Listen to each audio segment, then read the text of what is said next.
Oke ya, kita akan mulai untuk pembahasan nomor 13 ya, yang kemarin sudah dikerjakan. Giovanni adalah seorang anak yang terbiasa hidup di perkotaan dan jarang melihat alam sekitar. Suatu ketika, ia memberanikan diri berpetualang di ladang milik neneknya di desa. Ia menemukan tumbuhan yang menurutnya aneh. Berikut tampilan beberapa foto yang ia ambil.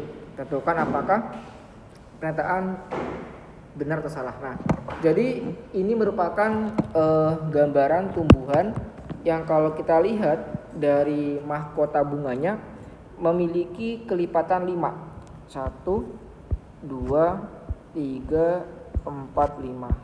Nah, karena mahkotanya itu memiliki kelipatan 5, jumlah mahkota bunga memiliki kelipatan 5, maka ini adalah ciri khas dari tumbuhan dikotil. Tumbuhan dikotil. Nah, kemudian kalau kita lihat ternyata posisi pada bagian ininya pada bagian bijinya itu berada di dalam daging. Nah, sini dia ini posisi biji. Gitu ya. Oke. Sekarang kita akan lihat untuk yang pertama. Tumbuhan di atas termasuk dalam monokotil. Nah, karena dia memiliki jumlah mahkota bunganya adalah kelipatan 5, jumlah mahkota bunga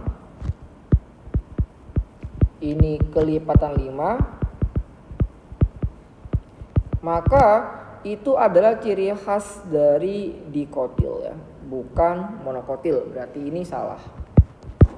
Seharusnya dikotil. Kemudian yang kedua, bunga di atas memiliki posisi ovarium superior. Nah, ovarium ini merupakan bagian dari organ reproduksi betina pada bunga.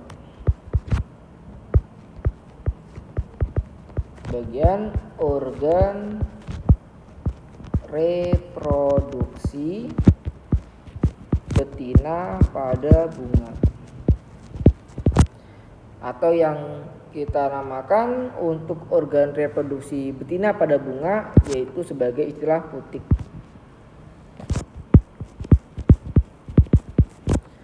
Nah, tipe-tipe ovarium itu ada 4 ya di sini.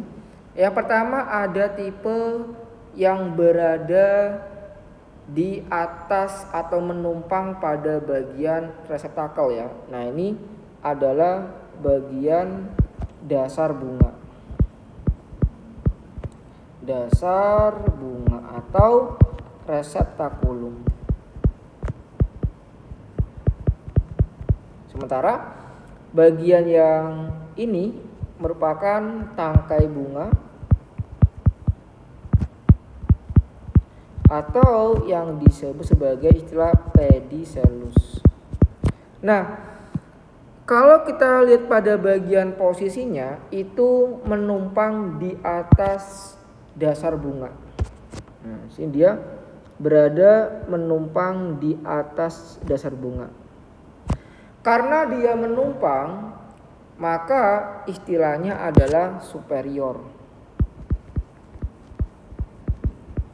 Kemudian kalau misalnya pada bagian ovariumnya itu tenggelam atau berada di bagian bawah gitu ya. Nah, ini kalau kita lihat pada bagian posisinya itu adalah yang tipe half inferior atau setengah dia. Jadi di situ ovariumnya tenggelam dan masih dapat kita lihat bagian organ yang atas.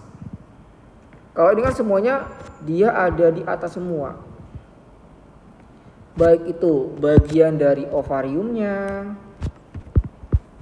kemudian bagian dari stigmanya dan stilusnya. Nah, sementara kalau untuk pada bagian yang kedua atau perikmeus atau half inferior, yang ada di bagian bawah itu cuma bagian ovarium doang ya. Nah, jadi ovariumnya dia tenggelam. Belum tahu ya. Lihat mana kemana, gak ada ya? Tuh.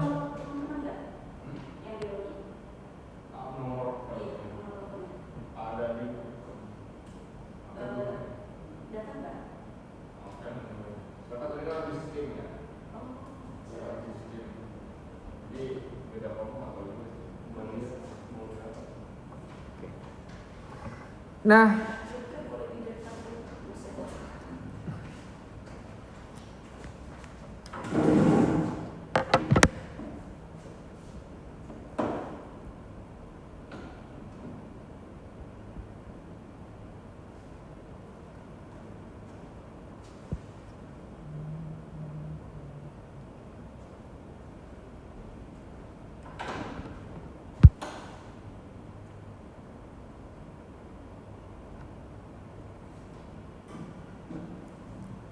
oke ya.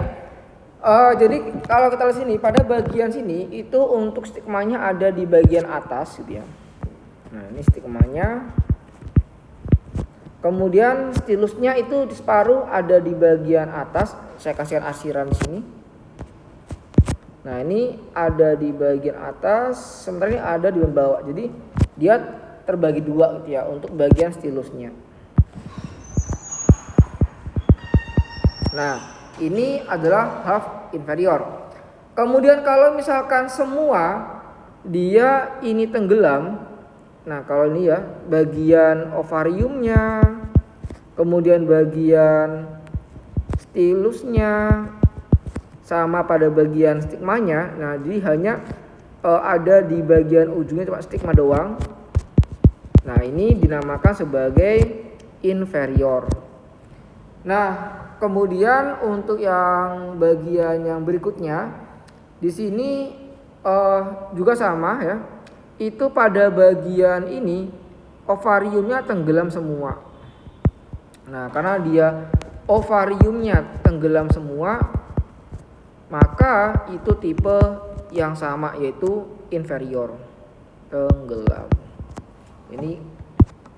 Nah, jadi kalau untuk yang B ini gimana Kak? Kalau kita lihat di sini untuk pada bagian mahkota bunganya masih ada dan di sini masih ada yang namanya stilus. Dan ini ada stigmanya. Cuma untuk ovariumnya ada di dalam. Nah, jadi ovariumnya ada di dalam. Berarti ini ada tipe yang inferior, bukan yang superior. Berarti jawabannya salah ya. Dia inferior. Ini kebalik ya dia.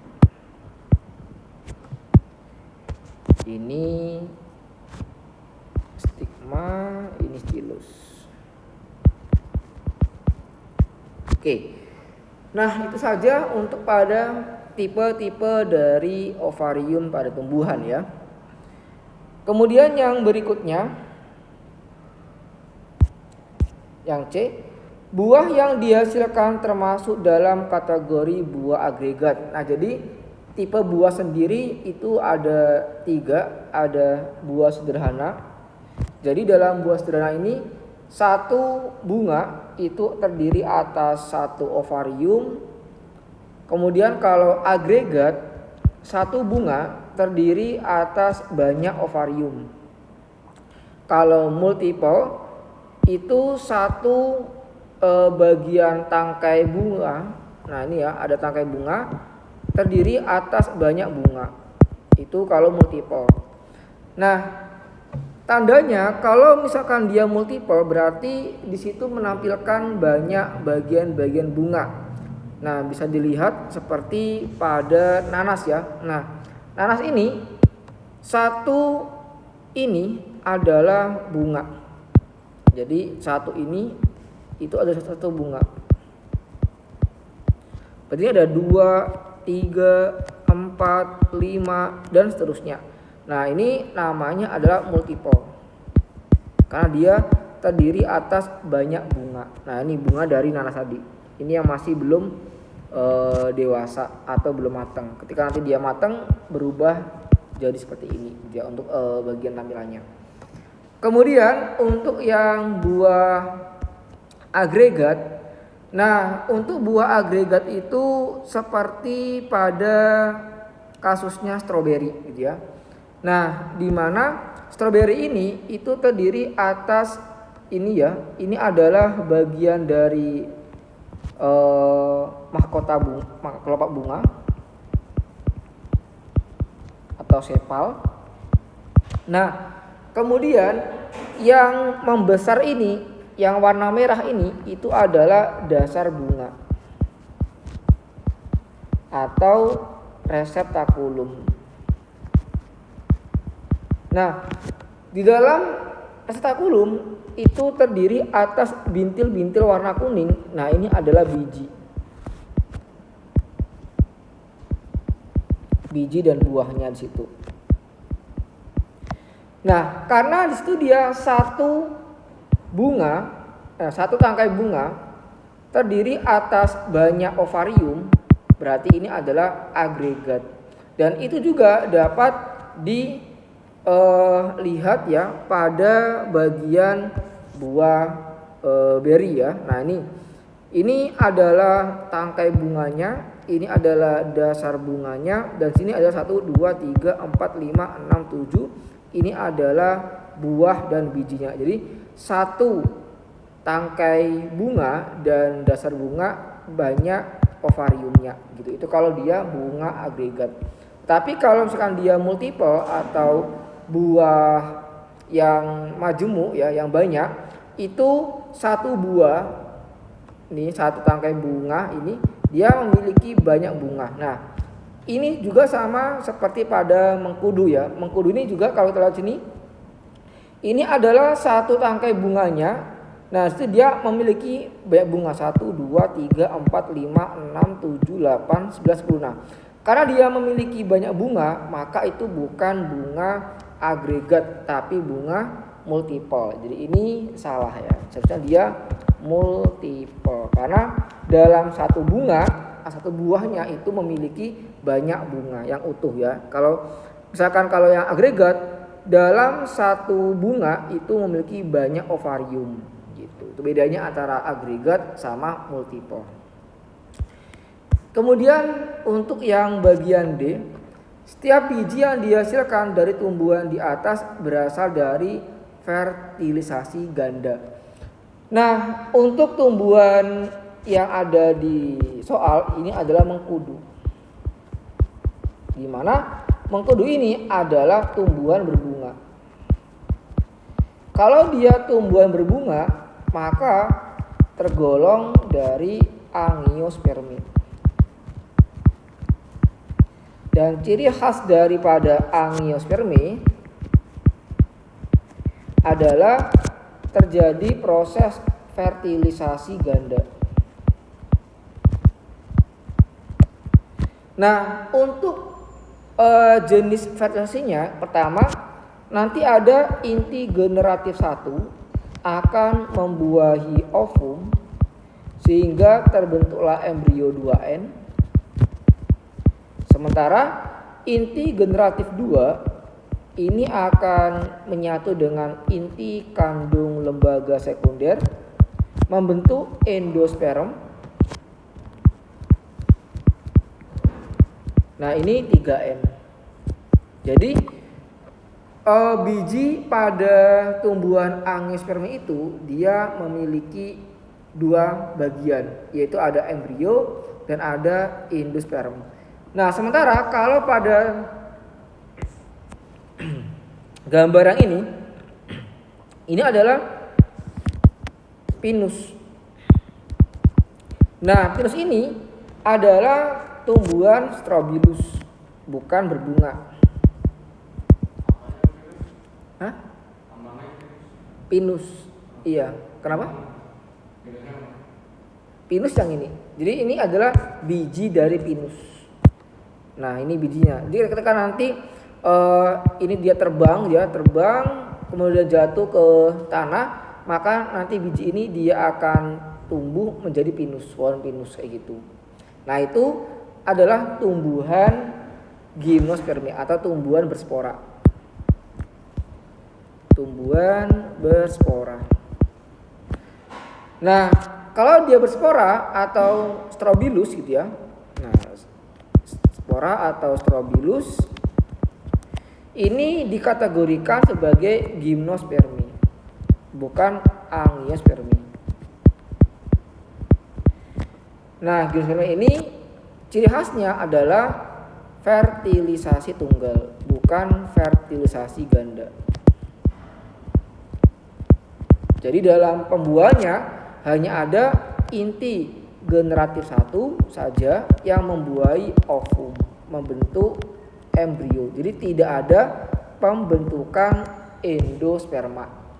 Nah, itu kalau pinus ya, atau seperti kayak melinjo dan sebagainya. Berarti ini secara kalimat dia ganda ini benar ya, karena dia adalah tergolong angiospermi yang memiliki ciri khas yaitu double fertilization atau pembuahan ganda kayak gitu.